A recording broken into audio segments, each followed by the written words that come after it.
Plant cell के अंदर एक ऐसी स्ट्रक्चर मौजूद है जो बिल्कुल वही रोल परफॉर्म कर रही है जो कि एक टायर के अंदर ट्यूब परफॉर्म कर रही होती है, एक फुटबॉल के अंदर ब्लेडर काम कर रहा होता है। इसके अलावा जब भी आपके घर के अंदर या किसी भी जगह पर पानी बहुत ज्यादा बारिश का आ जाए तो हम पंप की मदद से मोटर लगाकर वो पानी बाहर निकाल रहे होते हैं। तो क्या प्लांट में भी या कोई भी ऐसा सेल है जिसके अंदर अगर पानी ज्यादा हो जाए तो उसके पास कोई ऐसी मोटर मौजूद है जिसकी मदद से वो अपना एक्सेस पानी बाहर खारिज करे? आज के इस वीडियो लेसन में हम जिस ऑर्गेनेल को डिस्कस करने जा रहे हैं वो ऑर्गेनेल इन तमाम खसूसियात पर पूरा उतरता है। और ये ऑर्गेनेल है हमारे पास वैक्यूल। जैसे प्लांट सेल आपको नजर आ रहा है और प्लांट सेल के बिल्कुल सेंटर में ये एक सॉलिड जिस स्ट्रक्चर आपको नजर आ रही है, बिल्कुल सॉलिड सी स्ट्रक्चर, ये जो स्ट्रक्चर है एक्चुअली ये वैक्यूल है। स्टार्ट करते हैं हम वैक्यूल को कि इसमें हम क्या डिटेल डिस्कस करने जा रहे हैं। सबसे पहले we are going to define vacuole. What is vacuole?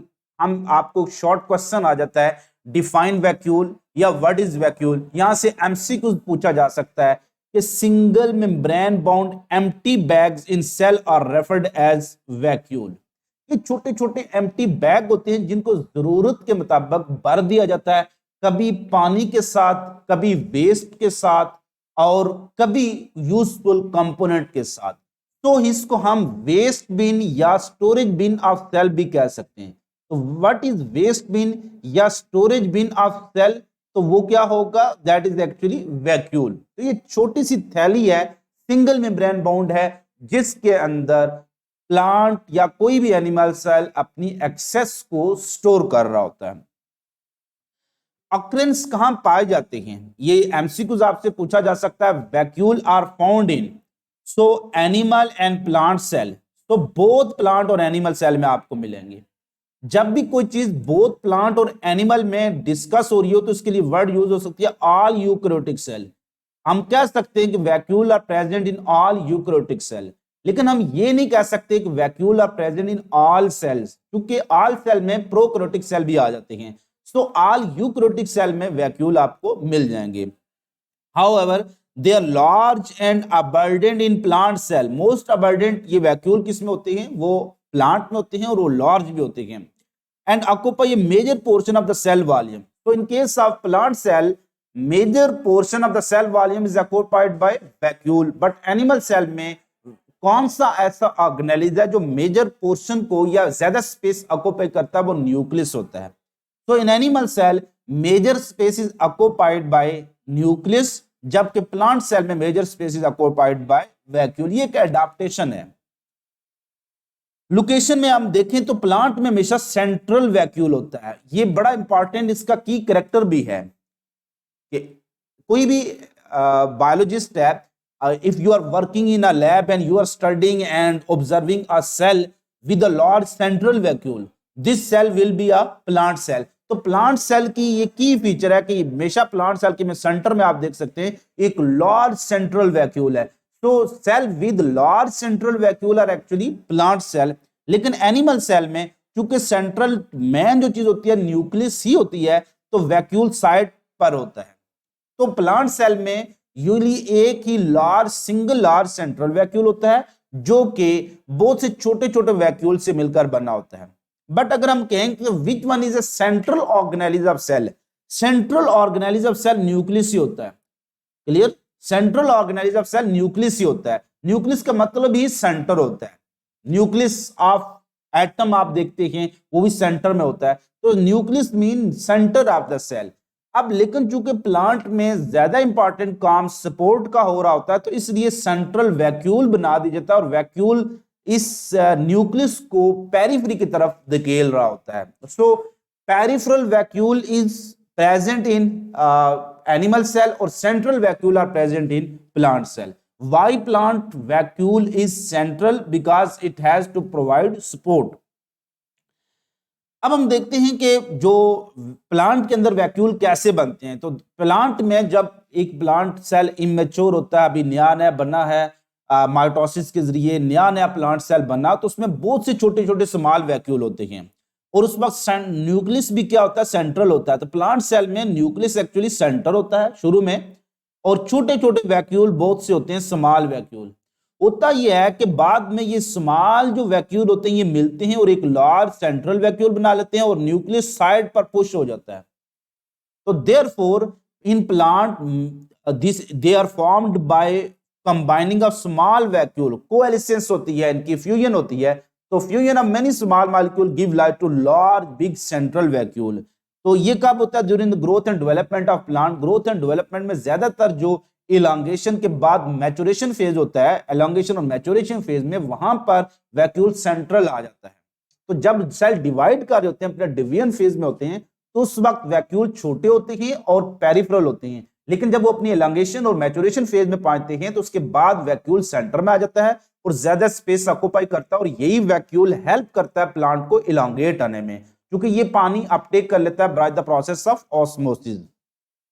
In animal cell there are many small vacuole. तो एनिमल सेल में बहुत छोटे छोटे बहुत से वैक्यूल होते हैं, जिनके डिफरेंट नाम होते हैं। किसी को हम वेस्ट वैक्यूल कह रहे होते हैं, किसी को हम कंट्रक्टाइल वैक्यूल कहते हैं, किसी को हम फूड वैक्यूल कह रहे होते हैं। तो डिफरेंट टर्मिंग के लिए यूज हो रही होती है। लोकेशन क्या है, the vacuole are bounded by single membrane. ठीक है, अब जो लोकेशन तो उसकी हम डिस्कस कर चुके हैं। तो वैक्यूल की जो मेम्ब्रेन है हमेशा उसको टोनोप्लास्ट कहते हैं। तो व्हाट इज टोनोप्लास्ट, ये शॉर्ट क्वेश्चन आ रहा होता है अक्सर, या एमसीक्यूज। तो membrane of vacuole is actually called as tonoplast. अब हम आते हैं इसकी फंक्शन की तरफ, what are the different function of vacuole. पहले मैं उनकी लिस्ट बता लेता हूं आपको, बाद में हम उनको वन बाय वन डिस्कस करेंगे। सबसे पहला इसका बड़ा इंपॉर्टेंट फंक्शन प्लांट में कि सेल को एक्सपेंड करता है, स्टोरेज का काम करता है, बहुत सी यूजफुल सब्सटेंस को स्टोर कर रहा होता है। सपोर्ट प्रोवाइड करता है प्लांट सेल में with the process of turgor pressure.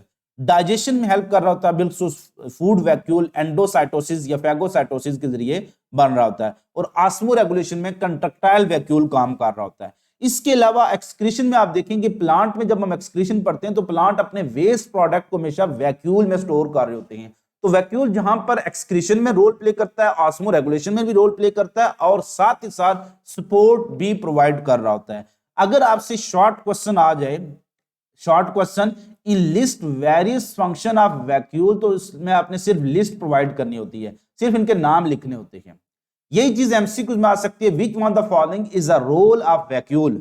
So all of these are role of vacuole. Cell expansion और सपोर्ट, ये दो रोल ऐसे हैं जो इसके प्लांट सेल में हैं। बाकी स्टोरेज, प्लांट और एनिमल दोनों में ये स्टोरेज का काम भी करता है। ऑस्मो रेगुलेशन, ज्यादातर इसका ऑस्मो रेगुलेटरी रोल जो होता है वो प्रोटोजोआन में होता है, पैरामीशियम में कंट्रक्टाइल वैक्यूल होता है। Vacuole that is involved in osmo regulation is contractile vacuole. Food vacuole is actually involved in digestion. ठीक है, तो ये कुछ रोल हैं, ये डाइजेशन का काम इसका सिर्फ एनिमल में है। तो function of vacuole that is specifically associated with animal, तो वो डाइजेशन और ऑस्मो रेगुलेशन है। सेल एक्सपेंशन कैसे होती है, जब भी देखिए ये 3 या 2 in 1 बिल्स फंक्शन होता है। प्लांट के पास जब भी कोई सॉल्ट्स या सॉल्यूट्स या जितनी भी नाइट्रोजनस वेस्ट होती हैं, प्लांट के पास जब भी ये वेस्ट एक्स्ट्रा हो जाती हैं, तो प्लांट इनको क्या करता है, क्योंकि ये वेस्ट अगर साइटोप्लाज्म में रही तो साइटोप्लाज्म के एंजाइम्स के साथ इंटरेक्ट करके मेटाबॉलिक जो पाथवे है उसको स्लो डाउन कर देंगी। तो इसलिए प्लांट सेल क्या करते हैं, तमाम वेस्ट को उठाकर वैक्यूल में फेंक देते हैं, और ये वैक्यूल के पास होते हैं एक्टिव पंप होते हैं जो इन सारी चीजों को किसके अंदर, वैक्यूल। तो यही चीजें स्टोर भी होगी, यही वैक्यूल का एक्सक्रीटरी रोल हो गया। इससे क्या होगा, वैक्यूल के अंदर सॉल्ट कंसंट्रेशन बढ़ जाएंगी तो वो हाइपरटोनिक बन जाएगा। अब जब भी हाइपरटोनिक बनेगा तो साइड से, साइटोप्लाज्म से पानी हमेशा वैक्यूल के अंदर जाएगा और वैक्यूल एक्सपेंड कर जाएगा।